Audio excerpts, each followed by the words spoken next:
एक शाम प्राची टीवी पर सीरियल देख रही होती है। तभी उसकी सास वहाँ आती है। अरे सीरियल में तो ऐसे मग्न है जैसे आज रात का खाना पड़ोसी आकर बनाएंगे। मुझे पता ही नहीं था आपने अपने बेटे की शादी पड़ोस में भी की हुई है। हैं? मतलब?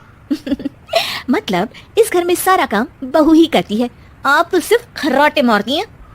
अच्छा जी, फिलहाल तो तुम आराम फरमा रही हो, चलो जाओ, ये मेरे टीवी देखने का समय है। आहा, इसीलिए मुझे भगाया जा रहा है। सॉरी, अब तो बिल्कुल नहीं जाऊंगी।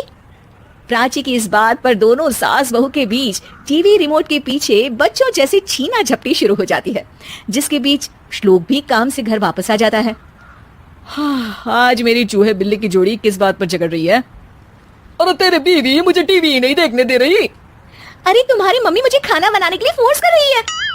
अरे वाह, ऐसे बेतुके रीजन पर तो बच्चे भी झगड़ा नहीं करते। अरे मुझे कुछ मत बोल, सब इसने ही शुरू किया है। हाँ हाँ, जैसे आप तो बहुत दूध की धूली है ना। अरे बस दोनों चुप। प्राची जाओ, खाने की तैयारी करो। और माँ तुम छोड़ो, तुम्हें क्या बोलूं, शांति से अपना सीरियल देखो, मुझे दोबारा लड़ने की आवाज सुनाई नहीं देनी चाहिए। ऐसा बोलकर श्लोक वहां से चला जाता है, जिसके पीछे पीछे प्राची भी कुछ न कुछ बड़बड़ाते हुए रसोई में चली जाती है।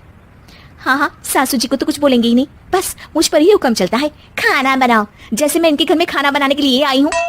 इसी तरह शाम बीतती है और रात को श्लोक और प्राची की सास खाना खाकर सोने चले जाते हैं। लेकिन प्राची गुस्से में कुछ खाए बिना काम में ही लगी रहती है। इस घर में किसी को घंटा फिक्र नहीं पड़ता, मैं खाऊं या भूखी रहूं। प्राची कुछ देर के लिए रसोई से बाहर जाती है और जैसे ही वापस आती है तो वहां दूध का भरा ग्लास देखकर हैरान रह जाती है। फिक्र पूरी है, बस दिखाना नहीं है। प्राची दूध पीकर सोने चली जाती है और अगली सुबह एक बार फिर सास बहू का कार्टून नेटवर्क स्टार्ट हो जाता है। ये तुमने ही किया है। अरे अजीब जबरदस्ती है, मैं बोल रही हूँ मैंने कुछ नहीं किया। दोनों ने मिलकर पूरे घर को पागल खाना बनाया हुआ है। यहाँ कोई नॉर्मल इंसान तो रह ही नहीं सकता, इसीलिए अब पड़ोसी क्या रिश्तेदार भी घर आने से कतराते हैं। और सुन बेटे, तू भी चंगा, तेरी माँ भी चंगी, तेरी बीवी भी चंगी, रिश्तेदार। हाँ जी, आपको नहीं पता क्या, गंगाधर ही शक्तिमान है, रिश्तेदार ही। हाँ हाँ, बस समझ गया। कभी जानवरों जैसे लड़ेंगी तो कभी जुगलबंदी करेंगी। भाई मैं आप दोनों के बीच में नहीं फंसना चाहता। सास बहू की इस मनमौजी जोड़ी से परेशान होकर श्लोक अपना सिर खुजलाता वहां से चला जाता है। चलो अब मैं भी कीर्तन में जा रही हूँ।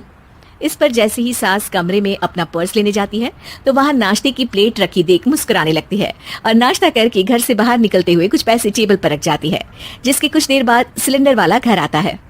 ओ मोरी मैया, मैं सिलेंडर के बारे में तो बिल्कुल भूल ही गई थी। घर खर्च के सारे पैसे भी मम्मी के पास है और श्लोक से बोला तो उल्टा 4 बात सुनाएंगे। प्राची ये सोच ही रही होती है कि अचानक उसका चेहरा चमक उठता है और वो घर में आकर इधर उधर देखने लगती है।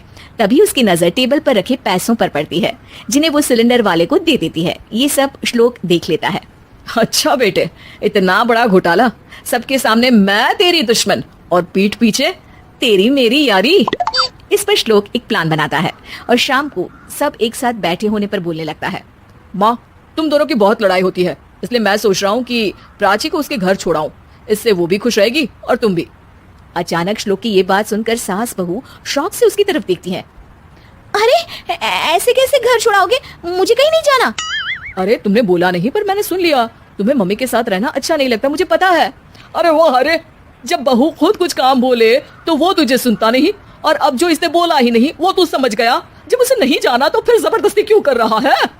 अच्छा, फिर आपको मौसी के घर छोड़ाता हूँ। बस अब आप दोनों एक घर में एक छत के नीचे नहीं रह सकती। मैं इस टॉम एंड जेरी की जोड़ी को और नहीं झेल सकता। है? ऐसे कैसे नहीं रह सकते? तुम्हें इतनी दिक्कत है तो तुम्हारा बोरिया बिस्तर पैक कर देती हूँ, लेकिन मम्मी जी कहीं नहीं जाएंगी। बिल्कुल यही सुनना था मुझे। अगर दोनों में इतना ही प्यार है फिर हर वक्त ये लड़ाई का नाटक क्यों करती हो? देखा मैंने कैसे माँ किचन में दूध रखती है और तुम उनके लिए कमरे में नाश्ता रखती हो, और कैसे वो पहले ही तुम्हारी दिक्कत समझकर घर में पैसे रखकर बाहर जाती है। अरे भाई, इतना ड्रामा तो डेली सोप में भी नहीं होता जितना तुम दोनों ने इस घर में फैलाया हुआ है। तू हमें टॉम एंड जेरी बोलता है ना, तो याद कर वो दोनों भी एक दूसरे को बाहर वालों की बुरी नजर से बचाने के लिए हमेशा सबके सामने लड़ते थे, लेकिन अकेले में दिक्कत के समय मदद भी तो करते थे। बस हमारा रिश्ता भी कुछ ऐसा ही है।